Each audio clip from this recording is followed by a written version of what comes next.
I have to be completely honest. I am very, very nervous about this.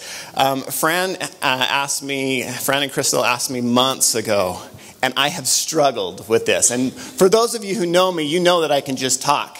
But this particular subject has been really, really difficult for me. And it's because, as I've been thinking about it, it's because I'd like to share with my friends and colleagues some of the things that motivate me and the whys behind what I do.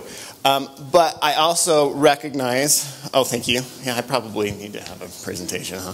I also recognize that I put on a facade, and I'm a really gregarious, outgoing person, and I don't let people behind my curtain very well because I can deflect. I can decrease that interference by, deflecting and joking and throwing out a pun or different things like that.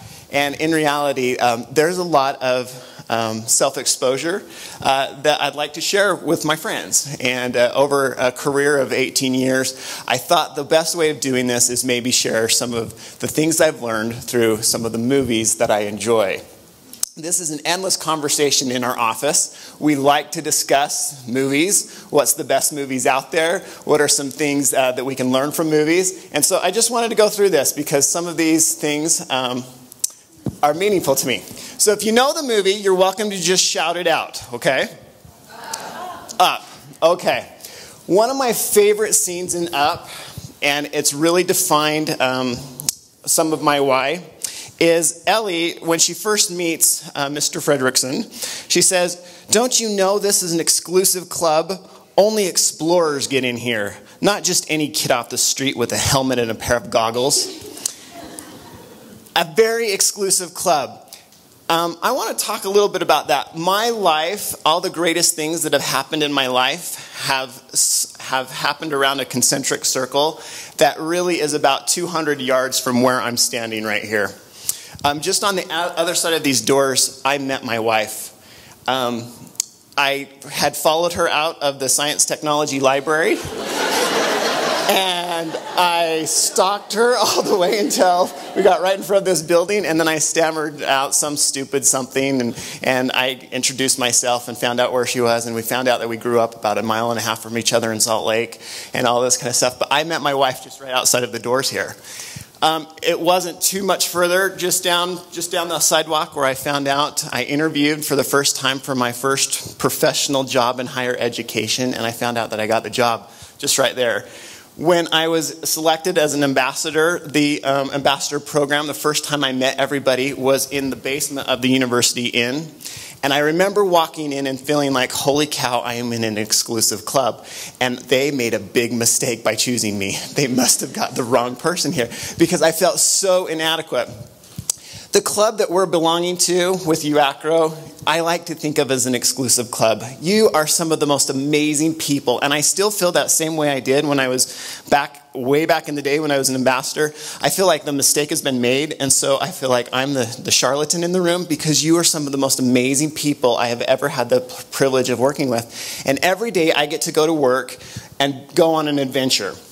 The other thing that we learn in the movie Up is, do you remember Mr. Fredrickson? He thought that the destination was the point, and he really learned that it was the journey along the way that made him happy. He had blank pages in his book, and I love that concept. Have blank pages in your book. Your story is not yet written, and we're going to dive into that a little bit more. But remember, one of the whys is we're adventure seekers.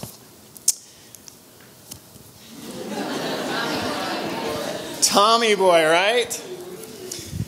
There's an incredibly important scene that's really meaningful to me when they're sitting in the diner and Tommy wants wingies. I feel more like the fat guy in the little coat. But anyway, Tommy wants wingies, and of course the kitchen's closed and they haven't made a sell or anything like that, and he's sitting there with Richard and he goes, "Well, Helen, really, could you get me some wings, and can you go check the kitchen?" And she says, "Well, let me go check the kitchen." "Yep, it's still closed." Kind of situation. And he goes, "Oh, well, that's really a bummer." And he starts explaining how he can't make a sell, and he just ruins this whole roll, and he goes through this whole thing, and finally she says, do you remember what she says? "You're really sick." She goes, "You're really sick." And she goes, "I'll go back and see if there's some wings." And in that moment, his friend Richard finally connects the dots.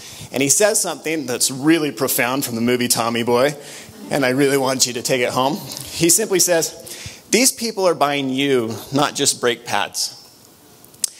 The people that we work with are not just buying education, they're buying us. They're buying the conceptual vision of us. I went to a presentation yesterday, and it kind of reflected an interesting thought that I've struggled with over time, and that was, we go on the post-high school tour, and we wonder, does this really matter? Session 3, and people aren't even paying attention to us anymore, and you've got everybody doing their own thing. Does this really matter?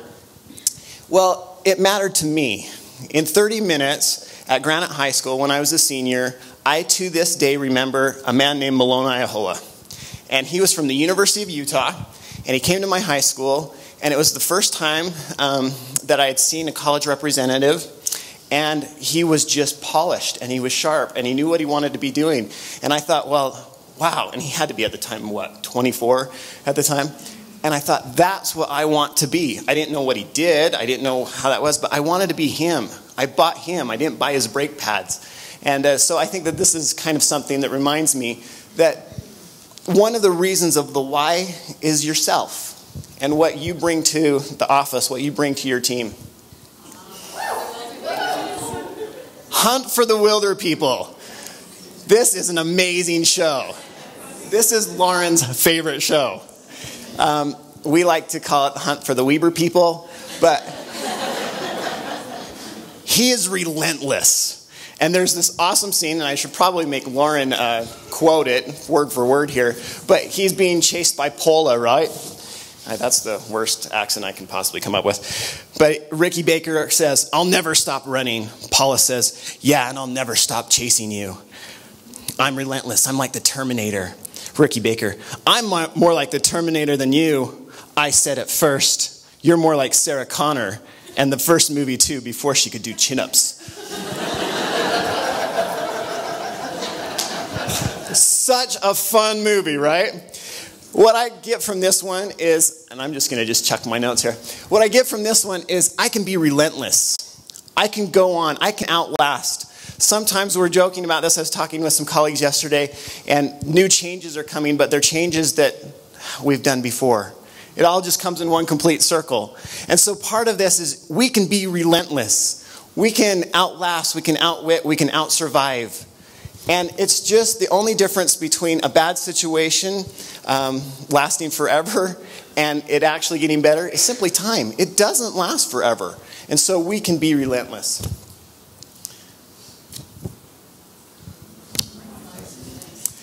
This is a little bit more personal to me because about 16 years ago, I was in the admissions office here at Utah State, and a family came in, and it was a father and a mother and 2 children, and they were trying to, in the situation, I can't remember exactly, but with the children, but they were trying to get some of their early college credit and get into school. They were a little bit younger. The mother was a little bit of a mother bear, and you know what kind of those are, and she was advocating for her kids and trying to get some credits worked out or something like that.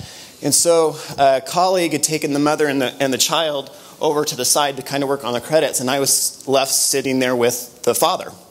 Well, you have to understand that this father was kind of a mousy kind of guy. He was really quiet. His wife was doing all of the heavy lifting kind of situation, and he just wasn't connecting with society. He just wasn't kind of that person. But I like to meet everybody, and so I was having a conversation with him, and I said, why is it that you want your children to go to school so bad? And why is it that you're pushing this so hard? And he said, you know, my greatest goal in life was to become a physics professor. That's all I wanted to do. I just wanted to teach physics. That was my life. And he said, to be honest with you, I'm not a physics teacher. He said, I went through my whole undergraduate, my master's degree program. I went into a doctoral program. And halfway through my doctoral program, when I was working on my dissertation, my professor took my dissertation, he published it himself, and moved on to a private company. So I was left with nothing. And he said, all I wanted to do was teach. And because I never got my terminal doctoral degree because of this experience, I could never be a teacher. So I couldn't provide for my family the way that I wanted to provide for them.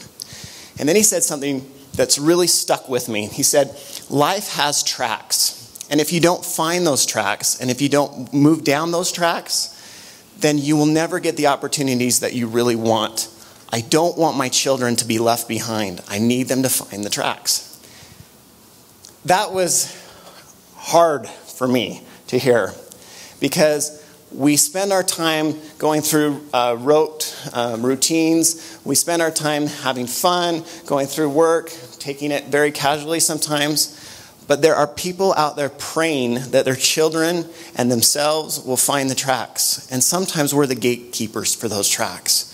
And so what we learn in Of Mice and Men, I love this, because you remember George, the whole point, I mean, if you want to read a sad story, read anything from Steinbeck, but George says, guys like us that work on ranches are the loneliest guys in the world.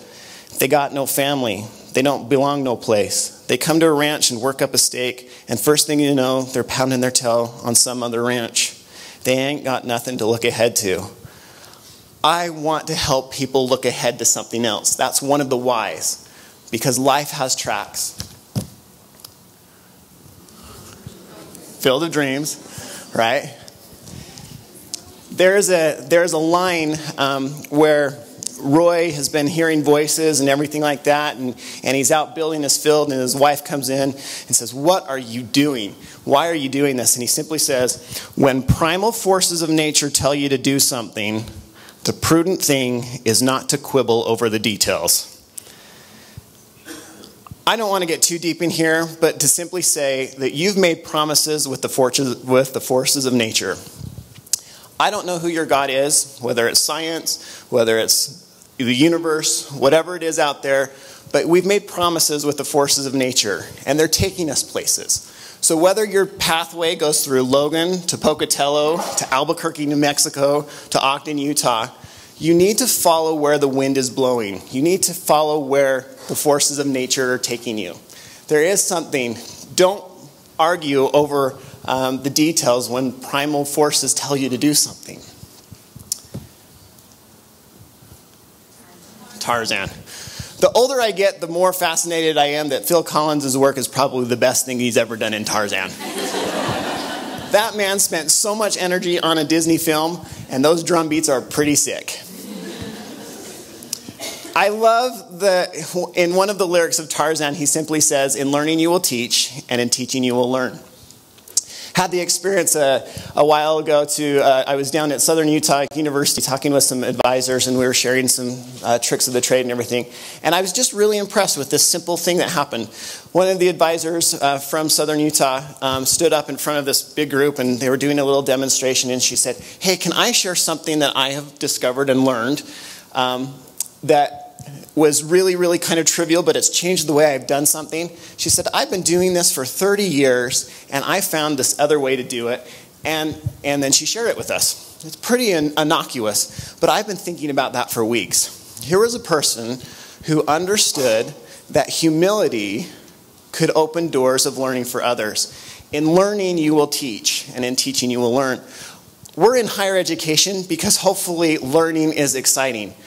Every day we get to put what we think we know on the shelf and learn something new. And when we learn something new, it is exciting. It's endorphins. We get all of that. And so I love that concept. This is a little tougher. Does anyone know what this is? Pete's Dragon, the new one, right? I cry like a baby when I see Pete's Dragon. And I always liked the old one too. "I'll be your candle on the water." When I was little, I could sing that, verbatim. So when Pete's Dragon came out, I was super excited for this one. Now, of course, Robert Redford plays the father or the grandfather in this movie, Meekum. And I love this quote that he says, "There's magic in the woods if you know where to look for it." Believe in the magic that's around you. Every day, we work in an industry that changes people's life. We work at institutions that change people's lives. Believe in the magic that's around you. And what I mean by that is that your office culture is what you make of it. Your institution is you. So go out and become that. Believe in the magic that you're selling. Sometimes we look at our jobs and the rose-colored glasses fall off, but don't let them. Put them back on. Find the magic that's on your campus and what you can become. This is the other one I cry more than anything about. Big Hero 6, right? The reason why this is so moving to me isn't actually a quote from Big Hero 6, but there's a quote from Helen Keller that I've carried with me for quite some time, and she simply says, "The best and most beautiful things in the world cannot be seen or even touched. They must be felt with the heart." Of course, you know, there's this incredibly moving scene where Baymax and Hero are sitting after Baymax has gone on this huge revenge kind of kick, and he's really mad at Baymax because he didn't kill the bad guy in the movie, and they get back, and all Hero wants is revenge for the death of his brother. And Baymax says, "I'm not built for that. I'm not built for hatred and negativity and all of this kind of situation." He said, "Yeah, but my brother's not here." And he says, "Your brother is here." And he's like, "No, he's not." And it's this big, powerful, emotional thing. He says, "Your brother's right here." And of course, in Baymax, that's where the chip is. And then it shows his brother. And all of a sudden, his brother kicks on, and you can see his brother building Baymax. And he goes through the whole steps of building it. And it ends with his brother looking into Baymax and saying, and Baymax, and has this exchange, and "People need me, so get back to work." People need us, so we've got to get back to work. Get back on the horse. Get back your energy, because people are counting on you. So the question I have for you is, who needs you on your campuses? Who needs you that you're going to meet next week? Meet the Robinsons, right? I love this quote. Of course, we get the theme of the movie, keep moving forward in this quote, but it's also a shout out to something that Walt Disney actually did say. I love the idea of just keep moving forward. Sometimes what we do is hard. We do what we say we will do. That's part of it. Let me grab this real quick. I think part of also what motivates me is that I'm evolving, and I recognize that I'm evolving. When I started my career, I really loved to present. I loved to be in front of people. I loved to, see if I could get that kid in the back room to get engaged and get excited about school.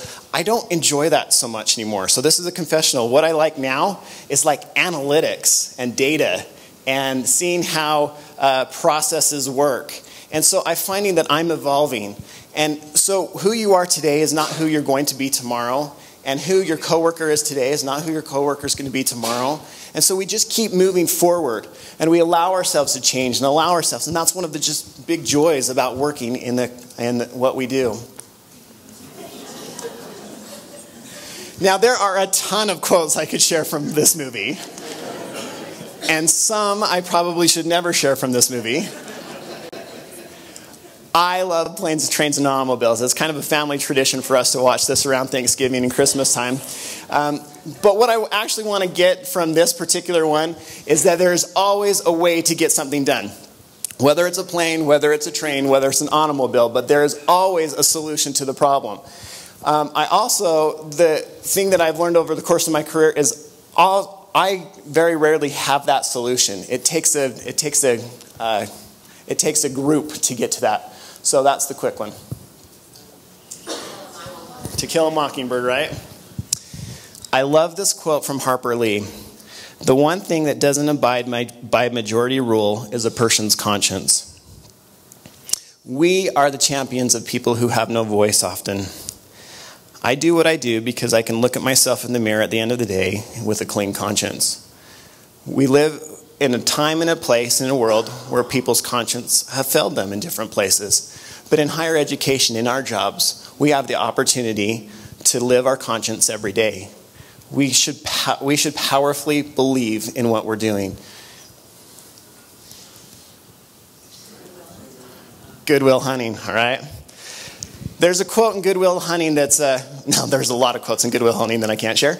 But there is a quote in Good Will Hunting that I think is really, really meaningful to me. So this is Chucky Sullivan, right? And he's Will's best friend. And he makes this quote, and I don't know if you remember this. He says, "Every day I come by your house and I pick you up. And we go out and we have a few drinks and a few laughs, and it's great. But you know what the best part of my day really is? For about 10 seconds, from when I pull up to the curb and get out to your door, because I think maybe I'll get up there, I'll knock on your door, and you won't be there. No goodbye, no see you later, no nothing. You just left. I don't know much, but I know that. The why on this particular one is I think we need to be champions for others. My greatest joys over my professional careers, honestly, when I look back at it, is seeing the success of my friends. I love seeing the success of my friends. This was something that was taught to me really, really early in life. My mom was a school teacher, and she taught in inner city, Salt Lake City. They did a service project where they brought in a whole bunch of coats for some of the refugees who had moved in to their particular area. And as they brought all of these children into a room, they brought brothers and sisters, and they gave them all coats and everything. And they gave a particular little girl a coat. And she was so excited to have this coat, and her sister was beaming. She was so excited her little sister had this coat. And she was just beside herself, and she was talking to her sister about, look, it has these tassels and it has these pockets, and it's going to keep you warm. And then all of a sudden, the two of them started to walk out the room. And my mom said, no, wait, stop. Where are you going? And she said, thank you so much for the coat for my sister. We're so excited. And my mom stopped and said, no, you don't understand. You get a coat too. That breaks me. I mean, it absolutely breaks me. We can all have a coat, but the greatest joy that this girl had was seeing her sister have the coat. I can't tell you how exciting it is to see our colleagues do well, to see our colleagues move up the chain, to see our colleagues have incredible experiences. There's nothing like seeing a student who you bring in and then go on to graduate. So we need to be the champions of others, and that's one of the whys. This might be a little bit tougher. Big fish, right? Now this particular scene is really kind of a cool scene. This is when he meets the giant. Sorry. The giant says, I'm just too big. And young Ed Bloom says, has it ever occurred to you that maybe you're not too big? Maybe this place is too small? Now I'm not recommending that you all go out and leave your institutions tomorrow. But I want to remind you that this is a really big world out there, and there's all sorts of opportunities. And what I love about the movie Big Fish is that we write our own story. What's on your professional bucket list? If you haven't had an opportunity to write a professional bucket list, maybe it's time that you do. Maybe that bucket list could include fun things like having a combo meal named after you from the Quick Stop. I'll tell you a little bit about that after. Maybe that has to be, hey, you want to present at a conference, whatever it is, but you write your own story. So don't be afraid to write a professional bucket list and start checking things off the box right there, because this world is too small for you sometimes. Shawshank, right? Shawshank. So Red on the left right there, he's after his buddy leaves and he's just left with him, he says this line, I find I'm so excited that I can barely sit and hold a thought in my head. I think it's the excitement only a free man can feel. A free man at the start of a long journey whose conclusion is uncertain. I hope I can make it across the border. I hope to see my friend and shake his hand. I hope the Pacific is as blue as it's been in my dreams. I hope. We bring hope. And it's our responsibility and our opportunity every day to ask ourselves the why. Why do we do what we do? Because we bring hope to people. I am so excited to see friends who have started in as hourly workers and now are academic advisors after they receive degrees. That is a cool thing. We bring hope to people. That's what we're selling. Obviously, Wreck-It Ralph. At the very end of the movie, Vanellope says, you could just live up in the castle. You'd have a home where you'd be respected. You could be happy. Wreck-It Ralph, I'm already happy. I got the coolest job in the world. It may not be as fancy as being president, but I have a duty. A big duty. Of course, that's the running gag in the whole thing, but be happy with what we have. That's a big part of it. Obviously, we didn't come here for the money, but we came here... But we came here because we have a duty. We have a really important duty. And I think that's an important thing to remember. The other thing that I take away from Wreck-It Ralph is that, remember Fix-It Felix? I want to take a little different angle here. Could Fix-It Felix fix everything? He couldn't. No, there was no way he could.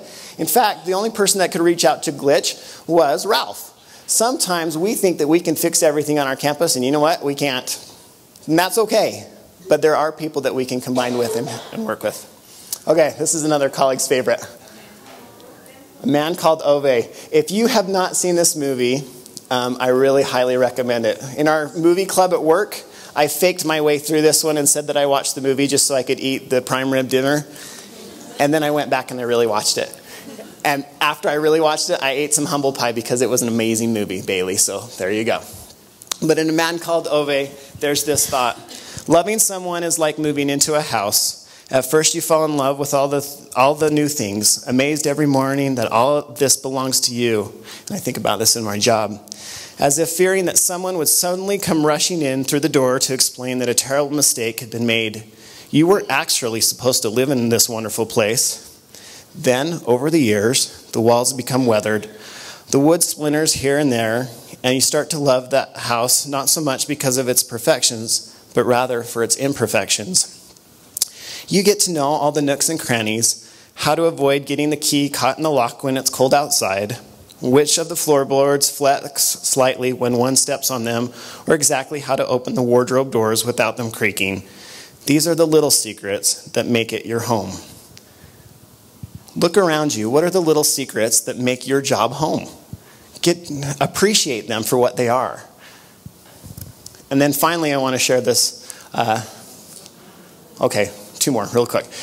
Obviously, Clarence, Wonderful Life. Strange, isn't it? Each man's life touches so many other lives. When he isn't around, he leaves an awful hole, doesn't he?